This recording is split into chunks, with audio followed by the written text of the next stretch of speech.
Ella Smith here at the SoHum Living Soils headquarters in Denver, Colorado. I want to reach out to the audience here and talk about using SoHum Living Soils in raised beds or no-till.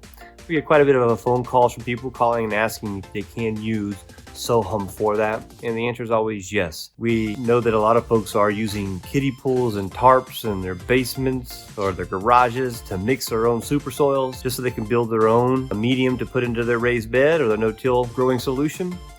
Well, don't go break your back and do all that stuff. We've got the right product for you. Come by SoHum. It's a great product to use for this. Reuse it over and over and over in your system. Just make sure you know how to re-amend your macro and micronutrients that is taken out after that first round harvest. But please check it out. SoHum works great for your raised beds and your no-till systems. Thanks.